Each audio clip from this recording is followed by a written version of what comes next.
All right, welcome back. Now, it's time for us to have a conversation on the consumer tech segment. And today, Hannah Kwanzaa has joined us in the studio. And you know, a few weeks ago, we began a conversation about going online and staying safe and all of those things online. Hannah is back here in studio. Hi. Hello. How are you? I'm awesome. Hey, I can see you are awesome. Yeah, but it's good to have you back again. And it is. I think it's Happy New Year's in order. Again, because we've met twice this year.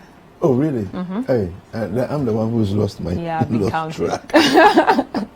All right, so let's get into the conversation right away. All right, so I mean, the whole idea of being the era we find ourselves, you can't avoid it anymore. Exactly. We all need to learn how to handle our business and get online, in safely and all that. Now, if you're looking at a retailer as a business, mm-hmm. right? Talk to us about the measures that one needs to consider, mm-hmm. When going online. Okay, so thank you very much and good morning to everybody watching. So when you talk about a traditional retailer moving online, I wish it was just at a click of a button. I like to be easy, I know, right? And then we'll get there. Yeah. But I'm sorry, it doesn't work like that. It doesn't. Okay. Because first off, you need to actually start with the groundwork. And these processes that you actually do before you come online has got nothing to do with technology. Because it's picking up the business. Okay. For want of a better example, if I'm a baker, so let me put my own business. So I'm baking in my small corner somewhere, and I decide to move online. There are several processes that you have to follow. Take it the normal, let's say, Dada K Limited guy in Abossey. Yeah. You know Abossey is the place where everybody goes to get spare parts, or Kokompe, or magazine if you move to Kumasi. So you have to go there and then put your store there. So it's the same thing with coming online. Okay. You have to do the groundwork. Okay. There's a lot of technology. Okay. There are several ways that seem right onto man, but the end is destruction. Same with technology. Okay. There are several out there, but it's not everyone that you need. Okay. Most often than not, when I look around, this is the problem that we face. We see retailers, small businesses, buying enterprise solutions too early. Oh. And they are spending more, and then they are saying technology is expensive.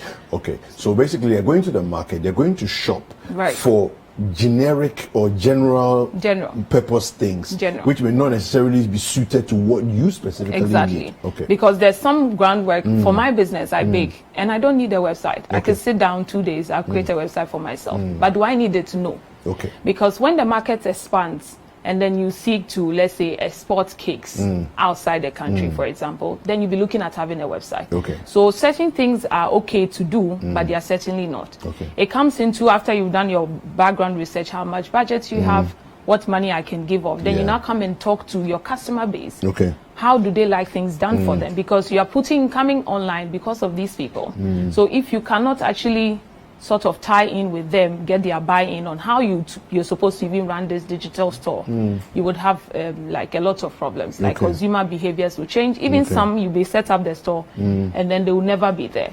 Then it comes to the actual setting up of the store, where I said that if you're looking at a popular e-commerce site like Amazon, where you just pick things and then it will be good for you. But if you're looking at a place where you could just trade or just keep an appearance, for the whole brand corporate look thing, then a website would be ideal. Okay. But you also have to sit down, as I said earlier on, and check if your business actually needs that.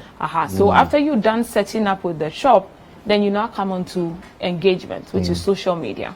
I have done my studies and I know my customers who actually see or are interested in my baking are people from 18 to 35. So it's pointless doing my targeting on social media to target people around 52. They don't care. They don't go to parties.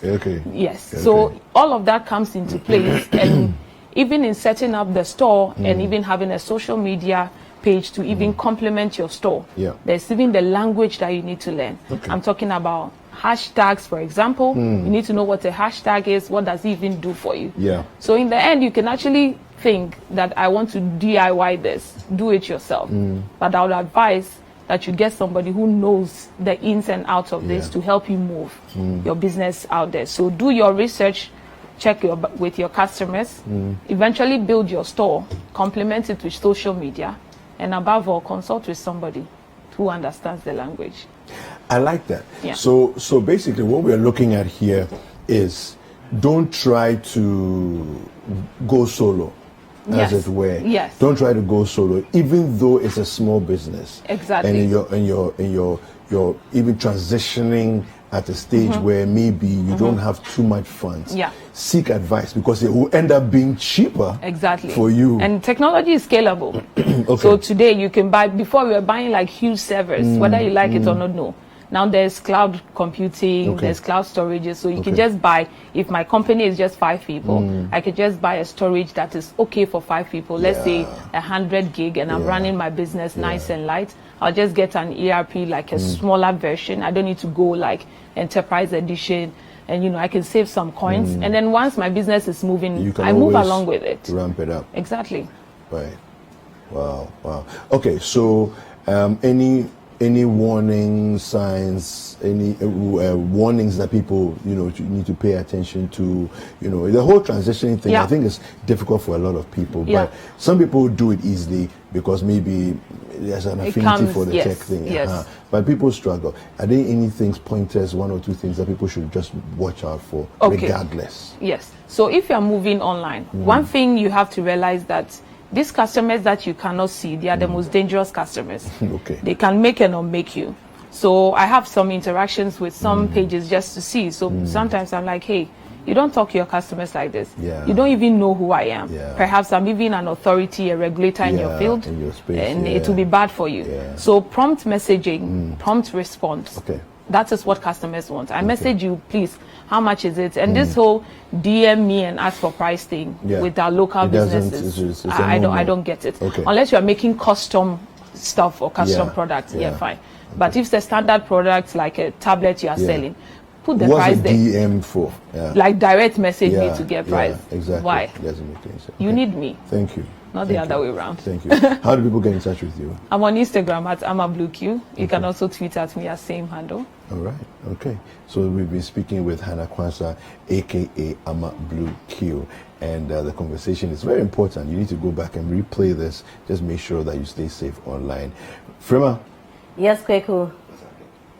Right, I love that bit about the DM thing. Yes. It's like going to a supermarket and then the goods are displayed and the manager tells you that meet me in my office for the prices. Yeah. I mean, what's that about? Of course, there was a great conversation there, but we are continuing Breakfast Daily and